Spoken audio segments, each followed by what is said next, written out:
নমস্কার, আপনারা শুনছেন উত্তরের কণ্ঠ থেকে আমি প্রভাত বসাক, তুফানগঞ্জ, কোচবিহার। অতি সম্প্রতি দিল্লি বিধানসভার নির্বাচন হয়ে গেল। বিজেপি 48/70 গেমে জয়ী হলো। আমি উত্তরের কণ্ঠের তরফ থেকে পশ্চিমবঙ্গের মুখ্যমন্ত্রী মাননীয়া মমতা ব্যানার্জিকে এবং তৃণমূলের সকল স্তরের নেতা কর্মীদেরকে প্রশ্ন করছি, বিজেপির এই বিপুল জয়ে বিরোধী দলের কতজন নেতাকর্মী খুন হলেন, কত মা বোন ধর্ষিতা হলেন, কত বাড়িঘর ভাঙচুর, লুটপাট, অগ্নিসংযোগ হলো এবং কতজন বিরোধী দলের নেতাকর্মীরা বাড়ি ছাড়া হলেন। এ প্রশ্ন আমার সংবাদ মাধ্যমের কাছেও, কারণ দিল্লি, উত্তরপ্রদেশ, রাজস্থান, গুজরাট, মহারাষ্ট্রে বিজেপি একটু বায়ু ত্যাগ করলেও তার গন্ধ তৃণমূল ও তার চটিচাটা মিডিয়াগুলো পেয়ে যায়। মাননীয় মুখ্যমন্ত্রী ও তৃণমূল কংগ্রেস এবার একটু বলুন, ভারতীয় সংসদীয় গণতান্ত্রিক ব্যবস্থাপনায় বিভিন্ন দল করতেই পারে, ভোটে দাঁড়াতে পারে, ভোটে জয় পরাজয় হতে পারে, সব কিছু নির্ভর করে জনগণের মতদানের উপর। মত প্রকাশের স্বাধীনতাকে ভারতীয় সংবিধানে মৌলিক অধিকার হিসেবে স্বীকৃতি দেওয়া হয়েছে। সিপিএম সন্ত্রাস সৃষ্টির পথপ্রদর্শক। বর্তমানে সিপিএম নখদন্তহীন হয়ে ভদ্র সেজে গেছে। সিপিএম আমলে কী না হয়েছে, বর্ধমানের সাইবেরি হত্যাকাণ্ড থেকে শুরু করে বিজন সেতুর আনন্দ মার্গের সন্ন্যাসী হত্যা, মরিচঝাপির উদ্বাস্তু হিন্দুদের নির্বিচারে গণহত্যা। 2011 তৃণমূল ক্ষমতায় এসে ভাবলো আমরাই বা আর কম যাবে কেন। তারাও পশ্চিমবঙ্গের বিরোধী দলের নেতা কর্মীদের উপর নিত্য নতুন অত্যাচারের স্টিম রোলার চালিয়ে দিতে শুরু করল। কোনো ঘটনা নিয়ে থানায় অভিযোগ জানাতে গেলে সিপিএম আমলে সম্মানের সহিত অভিযোগপত্রটি জমা নিত, তদন্ত হোক বা না হোক। কিন্তু তৃণমূল আমলে অভিযোগপত্রটি ও জমা নিতে চায় না পুলিশ, সম্মান তো দূরের কথা, আর থানার তদন্তের কথা না বললেই ভালো। সিপিএম আমলে যে কোনো অভিযোগ নিয়ে আমরা যখন তখন এইচডিও সাহেবের কাছে যেতে পারতাম, আর এখন আগে থেকে সময় নিয়ে দেখা করতে হয়, তাও আবার এইচডিও সাহেব দেখা করতে নাও পারেন। এই হলো তৃণমূলের প্রশাসনের পরিস্থিতি। বর্তমান সরকারের আমলে থানাগুলি তৃণমূলের পার্টি অফিসে পরিণত হয়েছে। মাননীয় মমতা ব্যানার্জি পশ্চিমবঙ্গে এই পরিস্থিতি সৃষ্টি করেছে। 21 বিধানসভা নির্বাচনের সন্ত্রাসের প্রসঙ্গ না হয় বাদই দিলাম। সন্ত্রাসের ফলে লোকজন আসামে আশ্রয় নিতে বাধ্য হয়েছিল। তখনকার মাননীয় রাজ্যপাল ধনখড়জি আসামে আশ্রয় শিবিরগুলি পরিদর্শনে এসেছিলেন। পশ্চিমবঙ্গবাসী হিসাবে এ লজ্জা রাখার জায়গা নেই। গত লোকসভা নির্বাচনে আগে ও পরে তৃণমূল বিরোধী দলের নেতা কর্মীদের উপর যে অত্যাচারের স্টিম রোলার চালিয়েছিলেন সেই প্রসঙ্গে আসি।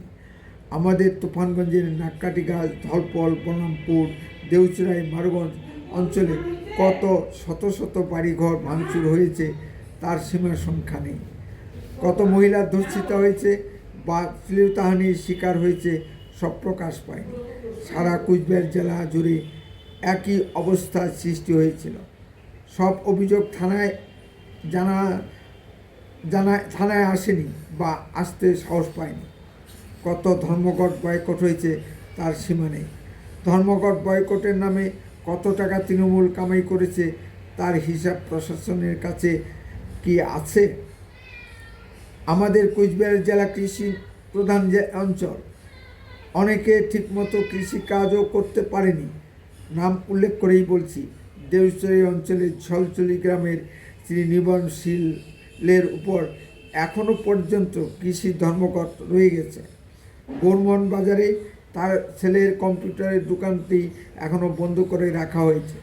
এখনও বিজেপি কর্মীরা দেওসরাই বন্দরে বাজার ঘাট করতে যেতে পারে না, গেলেই বাজারের ভিতর ধরে মারপিট করা হয় আর শাসিয়ে দেওয়া হয়। থানায় অভিযোগ করলে বাড়িঘর ভেঙে লুটপাট করা হবে। এই অঞ্চলে বিজেপি নেতা শ্রী মলয় দাসের দোকান ও তার ট্রাক দীর্ঘদিন ধরে বন্ধ করে রাখা হয়েছিল। শেষে তুফানগঞ্জের এসডিপিও সাহেবের হস্তক্ষেপে খুলে দেওয়া হয়। মারুগঞ্জ অঞ্চলে বিজেপির কর্মী শ্রী রবি তালুকদারের খড়ের পুঁজিতে অগ্নিসংযোগ করা হয়েছে। দেওচরাই অঞ্চলের মতো একই অবস্থা মারুগঞ্জ অঞ্চলে। সেখানেও বিজেপি কর্মীরা বাজার ঘাট করতে পারে না। মারুগঞ্জে গত লোকসভা নির্বাচনের আগে বিজেপির প্রত্যেকটি মিটিং মারপিট করে ভণ্ডুল করে দেওয়া হয়েছে। আলদোয়া বিজেপি কর্মী শ্রী নগেন রায়ের বাড়ি আক্রমণ করে ভাঙচুর করা হয়। মারুগঞ্জের ভোটের দিন বিজেপি ক্যাম্পগুলি ভেঙে গুড়িয়ে দেওয়া হয়েছে। ভোটের পরে বিজেপির কর্মী শ্রী রাসবিহারী গোস্বামীকে মারুগঞ্জ বন্দর থেকে জোরপূর্বক তৃণমূল পার্টি অফিসে তুলে নিয়ে গিয়ে মারপিট করে হাত পা ভেঙে রাস্তায় ছুঁড়ে ফেলে দেয়। পুলিশ তুলে নিয়ে গিয়ে হাসপাতালে পাঠিয়ে দেয়।